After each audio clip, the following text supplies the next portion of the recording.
Welcome everyone to another episode of the PokerMedia Australia podcast. My name is Landon Blackwell.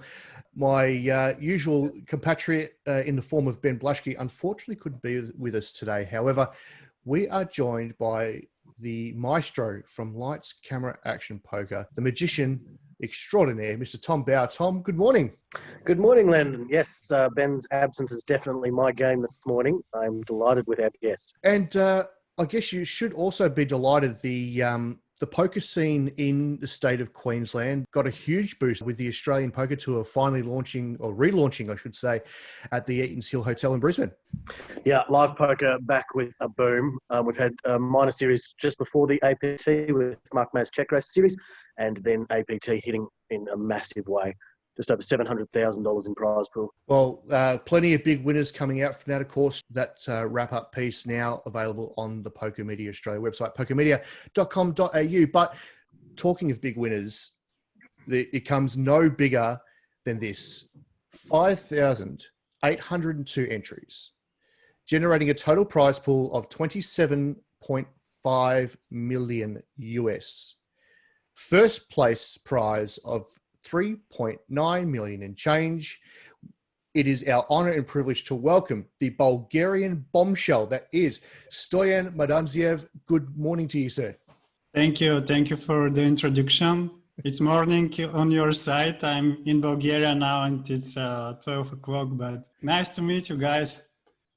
A pleasure to have your company, sir. Now, burning the midnight oil. Now, we were just talking briefly before we came on air. Your plan is to hit up the nightclubs after we finish this, so we won't keep you too long because celebrations after this victory still pretty fresh, I would say.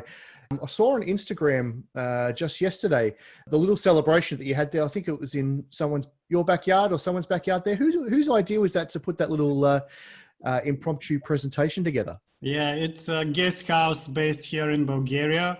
A friend of mine, he has the house and he offered it for my party. Very generous of him, of course. And it was a very nice party because I was waiting for the bracelet for a while. It was like a month ago when I shipped the tournament. But with the situation with the virus, things are happening a little bit slower. But it's okay because finally I have it, and I decided it's a good occasion to make the party and celebrate the victory with the bracelet. And I invited some friends, tried to invite just close people, which I have communication recently before I won the tournament. Also, not the new friends after the tournament, but. You mentioned you finally received the bracelet. We have to ask. Can we take a look at it? Because I'm sure I have it here. Yeah. Let's have a look. I thought about showing it on the stream on the podcast, and I have it prepared here. It's not that I'm walking everywhere with it. We can imagine you going straight into the nightclub. Here is the World Series bracelet, the main event. Maybe I have to turn this. Oh, would you look at that? There's only one of those every year. Has the feeling sunk in yet? Does it feel real to you now? Is it still, or sometimes do you have to pitch yourself, thinking that, wow, I can't believe this has just happened to me? Yeah. The first days were so weird. I couldn't believe what's going on. Like everyone was trying to talk with me. Even people called my parents to congratulate them. Like it seemed like everybody had his attention on me, and I was not used to that. It was very strange for me. Now I can say that I'm handling it better. I already refreshed my head, my mind, and have some time to think for the future. I didn't expect that winning the main event is so crazy, and it is. It actually everything changes. The fact that it's the main event, and of course it's the first of the ever online World Series of Poker main events, makes it a huge difference. But publicity and welcoming is just explosive while everyone was cheering and watching on. One of the things that I found most interesting, I think, was when you were playing the event, when did you sort of find out who other players were? I know GG Poker did a publication showing players' names, but when you found out who their usernames were and who the other players were, did you start to research, or were you just going with what you'd seen over your course of playing? I try to be prepared for tournaments I play. Either that will be like some preparation, strategy preparation, or just taking some information for the players. So this was no different. I Googled a lot of the guys, tried to find what they had played, what kind of players I will face. And yeah, there were some popular guys, which I hoped not to play too much with. But of course, when you're two tables left, you can't just avoid players. It's all random. What tables will you play? Yeah, I was familiar with part of the field, but most of the guys I was not familiar with because I'm not playing only tournaments, and especially live. I didn't have huge experience. I play live, but not some big tournaments. I haven't been in Vegas yet, and I didn't know a lot of the guys, and it was also good that they didn't know me either, because I was listening to the stream, and I was like the surprising player who is getting there. People didn't know me good, but I guess now it's different. No, I Yeah, you're didn't not going to get get away much with being info. anonymous anymore. Yeah. I was familiar with some of the players. Some of the players do stream. Ben CB, for example, European. He is very popular online also. Because I mostly play online, I know these guys. Of course, there were also some live guys from the live circuit. The interesting thing is that I played many, let's say, like stars, people with this category in the day too, especially in the end. I had Tyke Hexton on my table. I had Sam Greenwood on my table. He busted nearly at the end of day two, and yeah, also in the first stages, I played a lot of good guys, some online beasts also, which were not so popular probably, and that leads to many interesting hands, of course. But the event it's so long. It's like 3 days, and you have so many hands. It's so long. So you play all kind of players, like top players, and at the same time some players who just satellited, qualified through satellites, or just had the dream to play the main event and a lot of money and just register it. I think it's very representative tournament, because it's not like a super high roller with 25K and you just play the top players and try to race with them for some teenagers and stuff. The game is completely different if you have some recreational on the table and you to find ways to change and optimize your strategy depending on the weak players, because everything changes. It's good to be the World Series of Poker, to look in this way, because you test all of your skills, like playing weaker players, playing strong players. All the strategy is different, and I felt that in the tournament. Yeah, compared to that live WSOP main, which is 7 days, you're still having 3 relentless days, because the number of hands you're actually playing per day is enormous. It's huge pressure decisions, but having that total representation across the field is excellent. I can imagine in Las Vegas, the WSOP, especially the early stages, probably there are some people who take a lot of time, because it's a $10,000 tournament. Probably they just did one shot and it's the tournament of their life, and it's normal probably for them to be very careful. Online, like, this situation is different, just because you have some time bank always, and that leads to playing fast and playing a lot more hands. So probably you're right, like the hands should be similar, even though the online format is just 3 days. compared to Ceylon.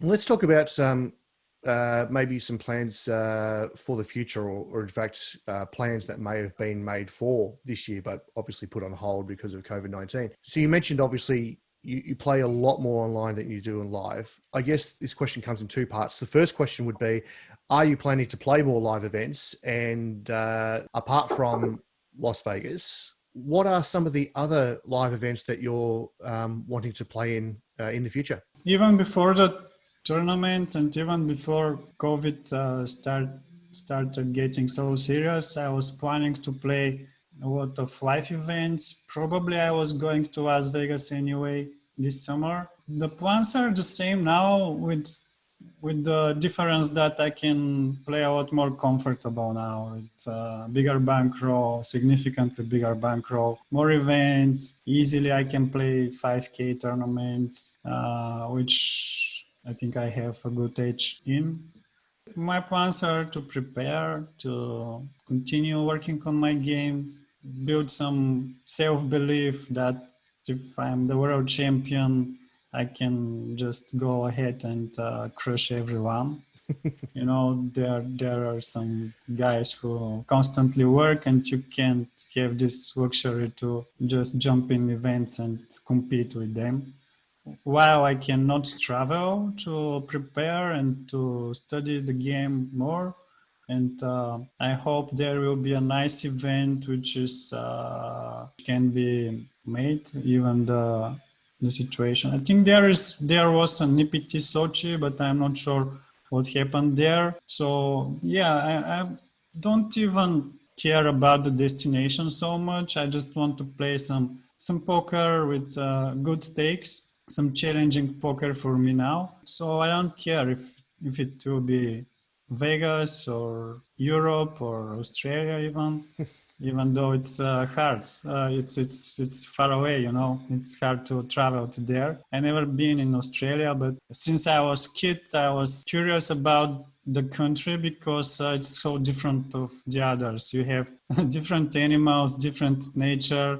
Of course, probably the best place for diving.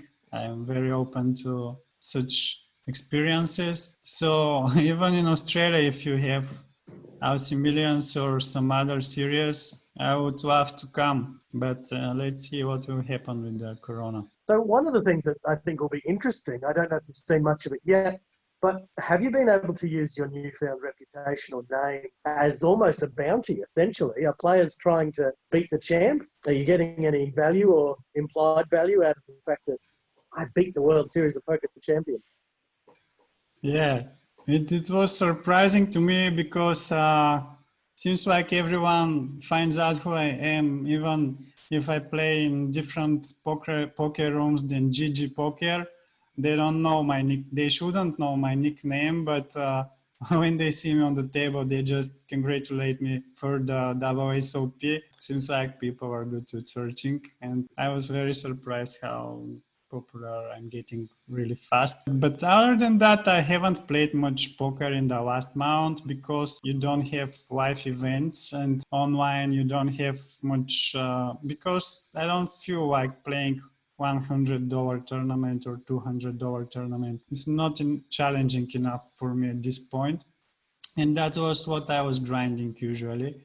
So I'm waiting for some bigger series. I played a little bit of the W Cup, but that was the last bigger tournament I played, the 5K W Cup. Other than that, I just played a few jackpot tournaments and haven't played much else because, of course, you have so much things to do. Always like some people want to do interviews, some people want to offer you some business opportunities. I have to just answer so many messages, and then the party. Then I had to organize everything. It took time, but it's good now. I'm trying. I'm starting to calm down, and it's nice now. I'll just chill a little bit, have a little break, and back to poker to study and to find some new challenge.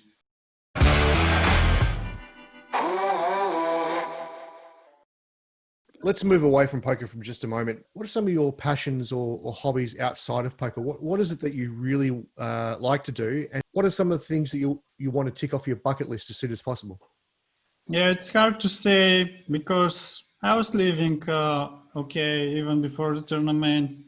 I found a way for myself to live happily and joyfully. I don't even need so much money to make it because I can travel. I mean, I was doing okay even before the tournament. I played some high stakes. I can travel, which is for me it's very important to be able to do in life, because if you stay in one place, it's just too capped, if I have to use a poker term. Yeah, traveling is important for me. I like just, even if it's just 3 or 4 times for the year, just visiting new countries, new places, switching between the cities. Of course, I don't have a family, I don't have a child, so maybe at some point I'll have different goals. But for now, yeah, traveling. Also, I'm not the guy who will just go and drive and buy expensive cars or something like that. I like just nature, going hiking, meeting friends, having fun. I like action also. I like skiing. I like riding motorcycle. What else? Bikes. Everything which is dangerous in some way. Yeah, like, you know, if something tests me, it makes me feel alive, you know. So it's very possible to use the money for some investments, to try to make some good project or something. Not necessarily that will bring me so much money, but in some way I see other benefits in it. Like if it's good for the people, this also satisfies you. I don't want to be some philanthropist or whatever the word was, but I like this stuff. Yeah, I do want to jump back onto poker for two quick ones. Big things that we'd love to know about is what are you sort of doing in between days to just turn off or get refreshed or refocused for the next day? And also, what sort of things are you doing with your diet during those days? Obviously, it's an intense program. You're very heavily mentally focused online. So who's looking after your food and what sort of things are you doing with your diet to keep you focused and refreshed? Yeah, good question. I think this is very important for such a competition, for such tournaments. Like every sport in poker, you use your mind, and it's a challenge. Someone tries to take your chips, you try to take someone's chips, and the most prepared have the best chances. That's the reality. So I try to use every single edge I can find. And past years, I found out that this stuff is very important also to make your mind work in the best condition possible, not just study and play, but also try to play your best. For this particular tournament, of course, every time before session, I do some meditation or a yoga practice. This helps me. I try to eat food which don't makes me sleepy after I eat it. Like I cut meat. I don't eat so much. Yeah, I know my body. I know what food is good for me, and I try to avoid, like, maybe sometimes I want to eat something very tasty, but I know that will affect my energy in some way. So I try to avoid it. I try to optimize it. Especially in the last day, I optimized my food a lot. Like I was visualizing how every single food will like affect my body, even if that is a little bit too much. I did it, and I prepared my refrigerator with stuff that I like imagined it would.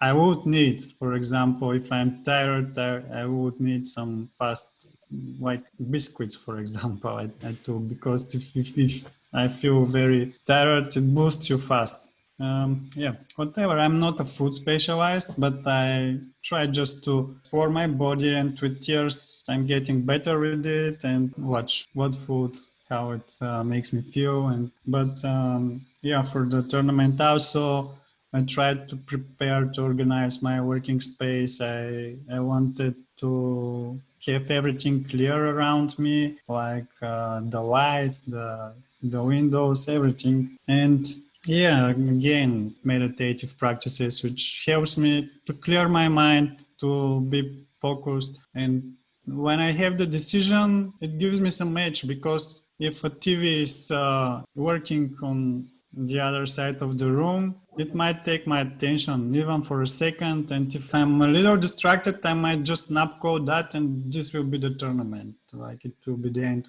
for me. So if I'm ready mentally, I'm able to take my time and focus to take good decisions. Yeah, it's so important. It's so easy for online poker players to be almost too relaxed, I think. And, you know, you can be playing in your pajamas and, like you say, the TV on in the background.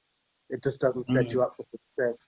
Like the basic stuff, but yeah, I did it in some smart way, I can say. Like I knew what exact situations I need to train. I just used some solvers and some simulations, and it worked well for me, because many of the things I watched outside of the tables applied during the game. I had similar situations actually, and probably I played a little too fast than I expected, but I really knew the answers for the hands, which the preparation helped me.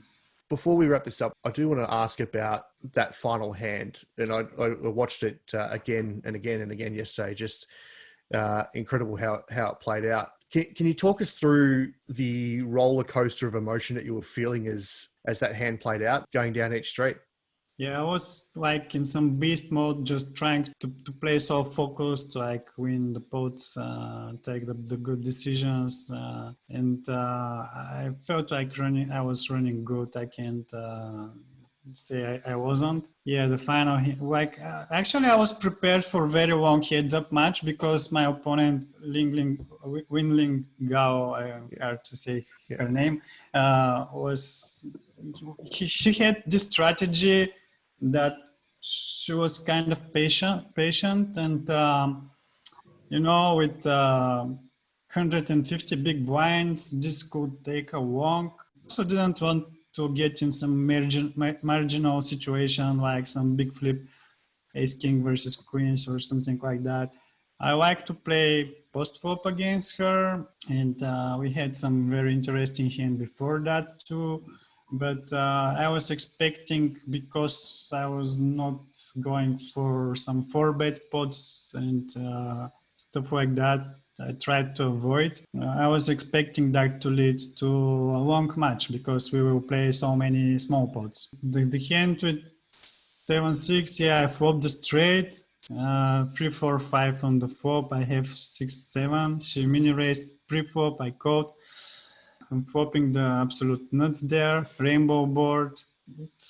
I didn't expect to put so much money in the pot. Like I decided to donk bet first, because you know, if she bets and I check raise her, probably she's giving up a lot of air.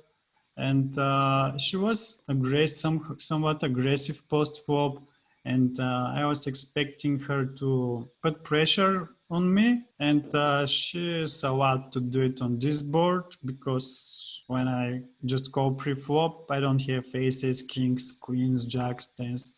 She has all the over pairs. I don't have so much, so she has somewhat of a range advantage, and she's allowed to raise me. And I expected her to try to like outplay me or something, so I decided just to donk bet, and she raised. Of course, this time she had a good hand. Because I was expecting her to do that so much on a bluff, I didn't want to raise her back, so I just flat called, and we played the turn. Yeah, I checked and she bet, and now I was hoping she already has a good hand. Like if she had an air, okay, she will fold, but I cannot risk to continue slow playing and just calling with the straight, because it will be so hard to put the chips on the river. I mean, if I check, she's giving up a lot of bluffs, if I don't bet the river, she is folding those bluffs. A really big sense in continuing to slow play. Also, some action QR card might come like straight, like another 6, 3, 4, 5, 6, like double-ended straight or something would kill the action against over pairs. So I check raise her on the turn, and I was expecting her to have so many bluffs and just to fold, and the hand would be over. I was, of course, a huge pot, but continuing to the next hand. So I check raise her, and 2 seconds after that, she went all in, and I was, wow. So I snapped code. She turned the aces. I knew I was in a very, very good situation, but I was watching just to find if she has some outs, because when you ice, it's huge pot. Even if she has like 10% equity or something, you're risking so much money. So yeah, I was watching the aces. I saw she can't win, and like when I realized it, everything changed in me. Like I was so happy, like some adrenaline rush, and I was so focused through to the last hand, and when I caught and realized that I'm winning, like it was insane. I still can't explain it. I never felt like that to explain it. It's the best feeling I had ever in my life. I'm not even talking too much. It was the best feeling. I've got one more question to ask there for you, Stoyan. Quick one. Who was the first person that you called or spoke to after you won? And what's the reaction been from family and friends since? Well, probably my neighbors, because I was shouting and jumping, and probably they heard that. It's in some way it's talking with them, because I made them awake probably. But other than that, one close friend of mine called me. I was so happy, like inviting him to drink and stuff. And yeah, the first hours were insane. It was really early in the morning, so I didn't call my parents. I wanted to let them sleep. The next day I called them. I told them I won the World Series of Poker. That time a world champion, basically. And they were so happy, like laughing of joy on the phone. I could feel it through the phone, how happy they are. When I told them also how much money I won, couldn't believe, like, they always knew I'm serious about poker, but they didn't expect it.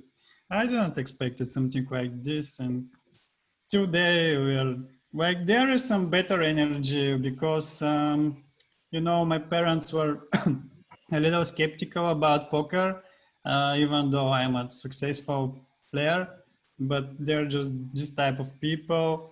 Now when I won this, like, everything changed, and I feel just a little easier talking with them for poker. Like I earned their respect in some way. It feels better. All right. Well, it's time to wrap it up there, Stoyan. I know that you're very keen to get out there and celebrate. It has been an absolute pleasure having your company. Thank you so much. In fact, I haven't been in a nightclub since a month or something since I won, because it's so busy. And now when I did the party, I just want to rest and have some good moments. And well, don't let us keep you. Get the champagne flowing. Enjoy every moment, mate. Thank you so much for joining us. I know it's starting to get late, so go out and have a great time. Thank you, guys. Tom, thank you so much for being with us here today on the PMA podcast. It's absolute pleasure. Wonderful to have your input. And of course, for those watching and listening, please be sure to jump onto our YouTube channel for this and all our episodes, and download the podcast from wherever good podcasts are distributed.